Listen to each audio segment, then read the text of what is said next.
What's going on, gents? I said a while ago I was going to do an overview video of my rifles. I did one for my Glock, so I figured it's only fair if I did one for, at the very least, my primary AR. So yeah, let's take a quick look. This is my Daniel Defense 16-inch barreled DDM4 AR. It's one of their front side post variants. I believe it's one of the lightweight variants too. I think it's the DDM4 V1LW. But yeah, this is it. This is my quote unquote primary rifle. I guess we'll start real quick with the magazine. Yeah, just regular Stanag magazines, aluminum. Sometimes I use Sherp PD2s, PMags, etc. But I have a ton of these, so I use them. I paint them. I use M193 in it. It's cheap. It's easy to get a ton of, and yeah, I try not to bog myself too much in the minutia of ballistic performance. These are more than adequate for the barrel length, and yeah, I would do something like match ammo, except match ammo is expensive and it's difficult to stockpile. And for me, I'd rather have the logistical safety of having just probably the most common grain and the most common projectile, etc. round out there. Even the steel case stuff is somewhat closer to this than some of the match ammo, some of your OTM 77 grain ammo, etc. But I'm just gonna work from left to right like we usually do in America, and I'm going to start with the stock. So I'm gonna zoom in and we're gonna take a closer look. So for stocks, I kind of keep it. I genuinely bought this stock very almost with the rifle. It was about that immediate after I bought the rifle. This is a Magpul SL stock. It's got a good lockup. It's got QD sling points. That's about all I can say about it. I kind of don't try to keep stocks complicated. Some dudes do. Some dudes go through a lot of minutia, but honestly, mine doesn't have rattle. That's probably partially due to mostly due to the stock, but also partially due to the fact that I paint my buffer tube. And the only thing really notable about it, besides the fact that I, put my rear sling swivel there, is that I just keep that little Ranger band on there, and that not only gives me a reference for my cheek to have a consistent cheek weld, it also lets me strap down the sling for transportation, which admittedly I don't usually do, but I do have the Ranger band on there if I do get froggy and I feel like doing that. Moving on towards the right, we'll take a closer look at the grip, the charging handle, and then pretty much just cover the entire receiver. So this is a more interesting side of this, but I will flip the rifle over just to show the bolt catch. But we'll start with the Magpul grip. Big fan of this grip. I like the angle. It's very simple, good lockup. Funny thing about this generation of DDM4, the grips were extremely difficult to remove, and it got to a point to where I almost stripped that screw that's inside of there. I was able to get it out, but it was through a pretty significant amount of effort. It was bad enough that I think Daniel Defense was offering a warranty on this, where you would send your rifle in and they would take off the grip and they would put whatever grip you sent it with. But I was able to just do it myself. But anyways, this is the Magpul MOE K2 grip. Like I said, I like the angle. But the thing I like the most about it is it's got a little storage pocket, and I keep a little rag in there. And this usually, I haven't opened it in a while, but if I can pull it out, I keep a small taped up bottle of ALG Go Juice as lubricant, and then I keep two, if I can get them out. I'm sure it's a great look. But I'm not gonna mess around with it. I keep 2 CR123 batteries in there, wrapped in foil, and yeah, that's just to kind of keep everything on this rifle going, optics wise. Well, not that. Really, that's only for the light and the PEC. Optics wise, it's an etch reticle, and then it's a CR2032 battery. But I digress. This is all normal, you know. Triggers, mil-spec trigger. Mag release is mil-spec. Bolt is mil-spec. That's what came with the rifle. My charging handle is the Geisley ACH.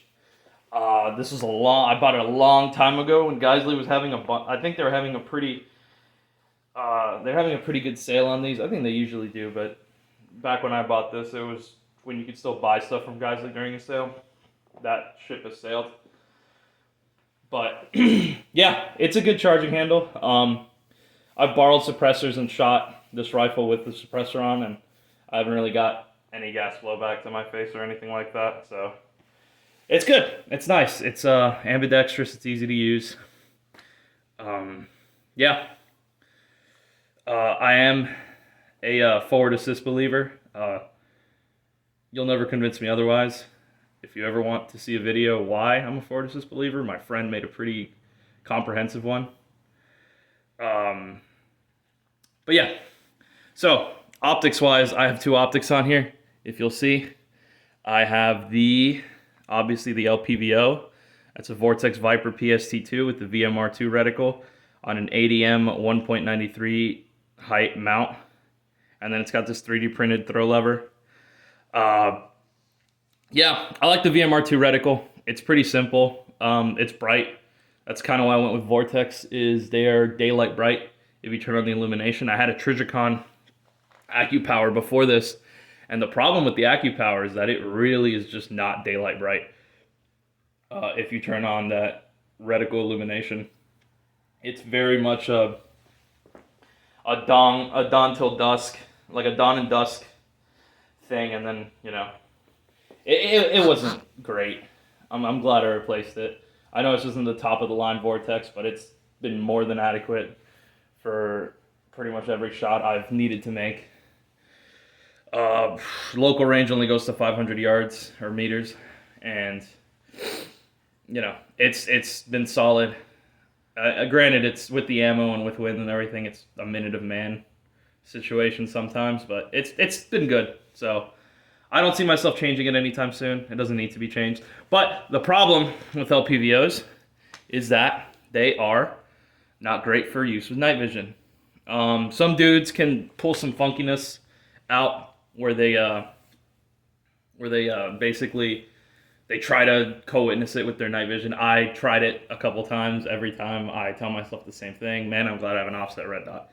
Speaking of offset red dot, I have a Holosun right here. I keep it in a rubber cover. I ordered this off of Amazon or somewhere, and I just tape it down. But I keep it in the rubber cover, one, because I don't want to paint the Holosun. It's got that little solar panel thing on the top, and I figured it's better to just not paint over that. This is my backup sights more than anything. This is it's 193 height, same as the LPVO. I believe the mount is an Arasaka offset mount, and I went with the Holosun because it was cheap, and I didn't know if I was going to like an offset dot to the side or if I was going to go with a piggyback. I ended up really liking the offset dot. I took a rifle mechanics course a very long time ago with John Dufresne, and this was before I had an offset dot. But during the course, he saw that I had a D-bow, the same D-bow, and he told me that, you know, it's nice to get if you have an LPVO, it's nice to get that optic out of your line of sight if you're shooting, let's say, with the laser, and you can use the corner or the edge of the laser here as a very, very basic aiming reference to kind of just align off of. And I really like that, so I decided to start off when I was going to do a backup red dot sight to go with an offset dot, because it kind of fits. It's kind of in line with that idea of just, you know, using your PEC box or your D-bow as a side reference. But yeah, not only is that good for, as a backup sight, it's this is my passive aiming optic. The Holosuns do in fact have night vision settings. They are crisp, they work. And because of that, I highly encourage you to try it. I'm a big proponent of passive aiming. In the future, this rifle already has a D-bow, but when I film my video, you'll see my video on my shorter upper, my pistol upper. You'll see that I really don't have a laser on there. That's sort of by design, also by cost. I kind of just don't want to throw $1,000 on an IR laser right now, IR illuminator. So, but it's also because I'm starting to doubt the I'm not going to say effectiveness, but I'm starting to doubt the necessity or the desire to have an all-in-one IR illuminator and laser instead of just like a standalone illuminator and a passive aiming optic, just because of the proliferation of night vision. But I'll get to that another day. So yeah, Holosun, I think it's a 407, just a simple dot, no circle dot, on an Arisaka offset mount. Let's take a look at the other side of the receiver briefly, so we can talk about the bolt catch. So really the only thing to look at on this side besides the QD mounts for the ADM is the bolt catch here. This is Geisley Maritime bolt catch. I'm a big fan. I have heard some horror stories about it, about some of the Geisley bolt catches snapping. They were breaking. I think it was just poor casting or however they make this. But I have had nothing but luck with this. I like the size. I like how flat it is. It's not obtrusive. It's not annoying. It's pretty, it's as simple to use as the regular bolt catch. And I think this is something I bought just to try it out. I put it on and I'm like, oh wow, you know what? I'm just gonna keep this on. So yeah, that's pretty much it. Like I said, some people have had problems with them. I've had mine for years. Nothing's happened to it, but I'm aware that they have had problems. You know what? Since we're on this side, let me go over the sling. I won this in a raffle. I did not pay for this. I will be upfront about it. But it's a great sling.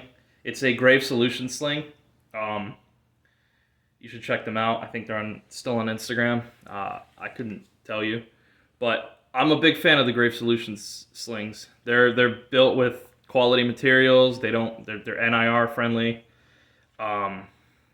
It's just simple to use. Just loosen, tighten. I'm not gonna overcomplicate a sling, or I'm not gonna overcomplicate the sling. It's great. It's what most guys today want if they want a 2-point adjustable sling. It doesn't have an obtrusive tail. It doesn't have too much excess. It doesn't feel weird. It's not overly heavy. I like the fact that I got the padded one, but some people don't like padded ones. They just pop up their collar, and that's cool too. But let's take a closer look at what's on the rail itself. All right, guys, so moving our way forward, obviously this came with a Daniel Defense rail. It's their rifle, so it comes with their rail. There's not really much to say about it. And then kind of starting from left to right, a Ranger band to hold just for cable management. And then on the top, I have this setup here for my tape switches, my switches. I think this is probably the better setup that you could do if you're going to start switching around between different tape switches, which I highly encourage. I wouldn't do 2 Unity hot buttons in line. That seems kind of weird. I guess if one of them was pointing forward, it would be pretty easy, pretty simple. But I just use a mod button light. I bought it when it came out. And the mod button light activates the laser, and the Unity hot button activates the light. I like this setup mostly because when I bought this setup, I had no idea how I would like either tape switch, so I wasn't trying to be married to either. But not only that, my big concern with the switches was not being able to tell. I was going to originally do 2 mod button lights, and I was worried that I would cause a light negligent discharge if I'm doing like night vision stuff, or I would turn on my laser by mistake, and then I would keep it on the entire night, and then I'd burn the battery. So if I needed it, I would have to play the fun battery swap game. So I just went with two really distinct switches. I've loved this setup. I definitely, if I had to do another upper receiver with a laser and light, I would probably do the same thing. There's been complaints about the mod button light, but I haven't had any issues with it. I think most of them have been light related as opposed to laser related. And since mine activating the deval, I'm okay with that. But yeah, rail covers are LaRue index clips. Mark LaRue, however you feel about them. These index clips are good and they were cheap, and they take paint very well. So I'm happy. And they also have little cable management like clips on the sides. So that's another plus on these, definitely. I used to use ladder rail covers, and it turns out that those are pretty much useless for heat management in terms of all that heat is being transferred to your hand. You're going to be a big glove fan if you use those basic rubberized ladder rail covers or whatever. But these I can actually shoot, barehanded, and not really, I can shoot for a little while and not be worried about heat transfer between the rail and my hand. Moving forward, you have obviously the lead to the light. I have an Arasaka finger stop. I like to use this just as a barricade rest and as a, it's really more than anything, it's just a hand reference. I honestly could just saw it if I wanted to, if I needed to, just get rid of it, or, even something that was just a little smaller of a bump would be fine. But it works as a barricade rest. I don't mind it. It's a good finger reference for me. I actually do use it as a finger stop sometimes. I'll just kind of pull back on it, pull it into my shoulder. But moving on, obviously front sight post. A lot of people have asked me the same thing. Why do you have a front sight post on your rifle, but you have no rear iron sight? And I'll tell you why. Go fuck yourself. Anyways, Surefire, light body, Mod Light OKW head. This is the Surefire. I forgot what they're called. I think it's the Pro Series. It's their dual fuel, but it has it comes with that mount where you undo a little Allen head and it swivels around. I was doing the I swiveled it up, so now it's just like an inline mount. At some point I'll get around to switching it around, but right now it's fine. It doesn't bother me. So it's there. Obviously big elephant in the room. D-Bell D2. Big ass laser. IR illuminator. It's ugly. That's why you're seeing this side and you're not seeing the other side, because it's extremely ugly from the other side. It's bulbous and nasty, but it's got a great illuminator. The lasers have never lost zero. I've been fortunate that this Steiner model in particular has been good to me.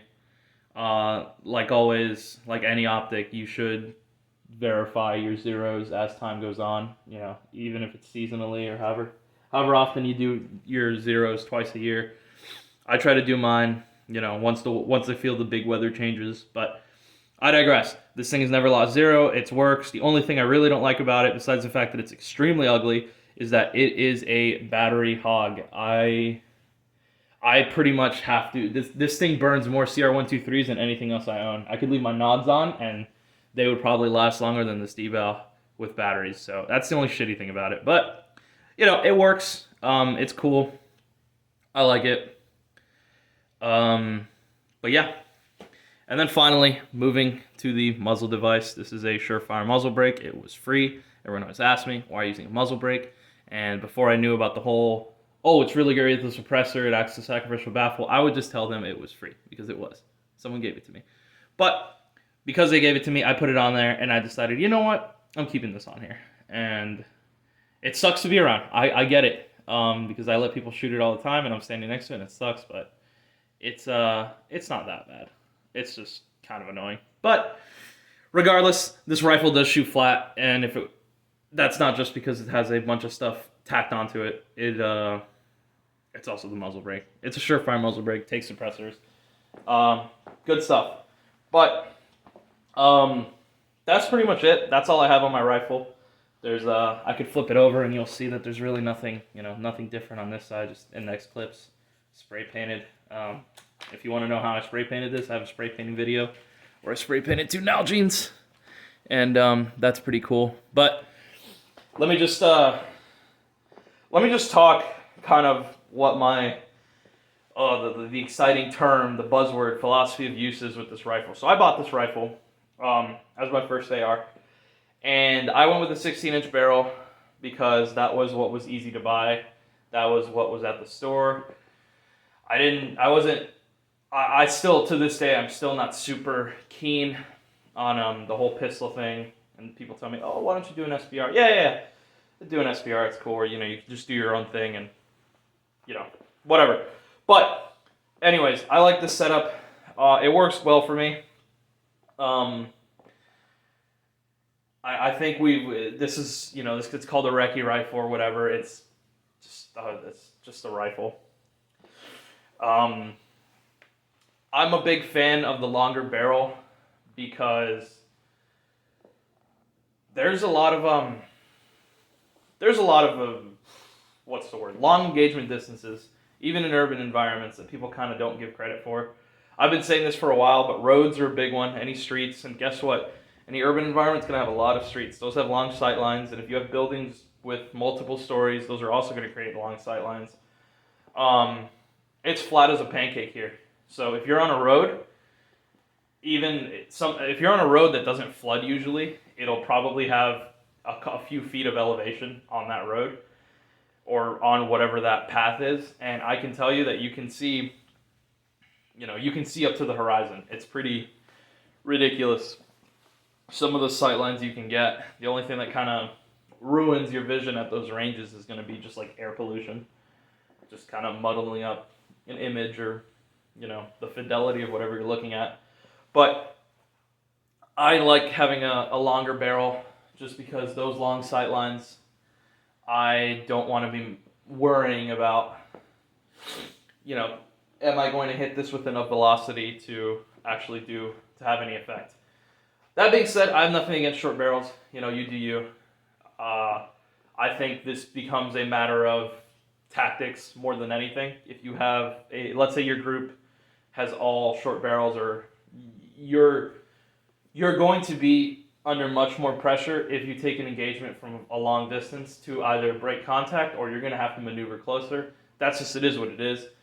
With a longer barrel, you can still get those shots off, but even then,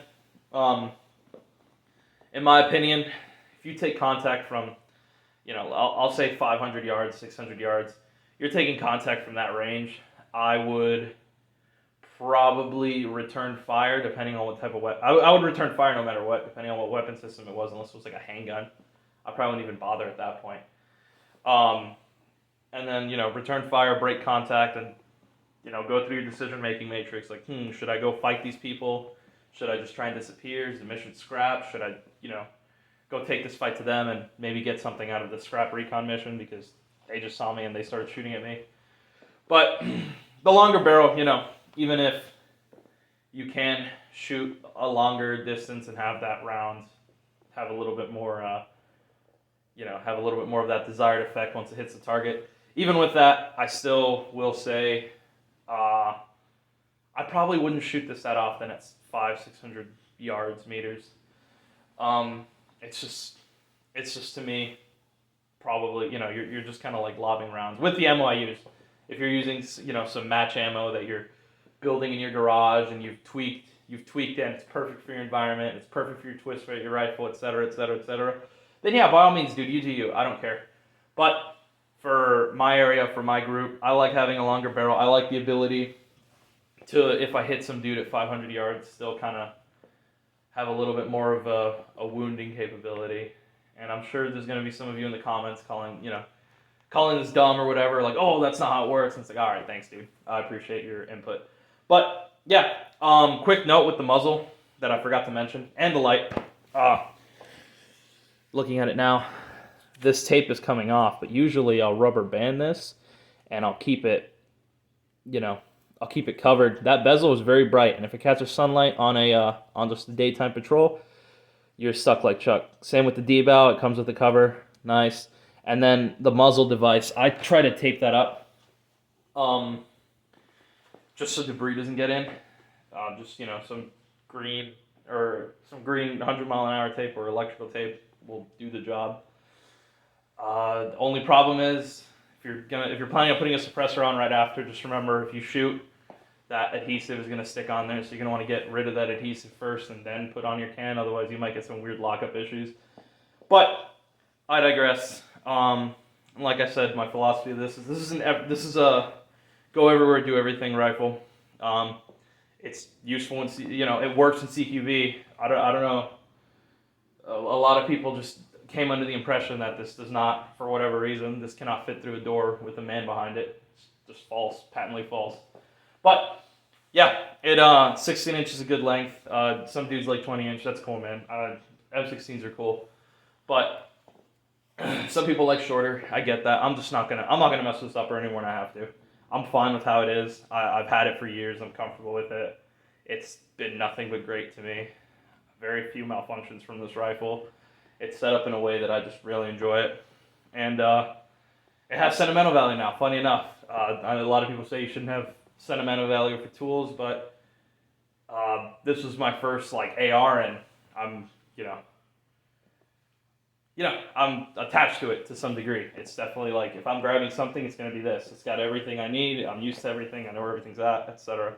But that's it for today, gents. I'll do a video on my short upper soon, and that'll just be a lot quicker. There's a lot less to go over.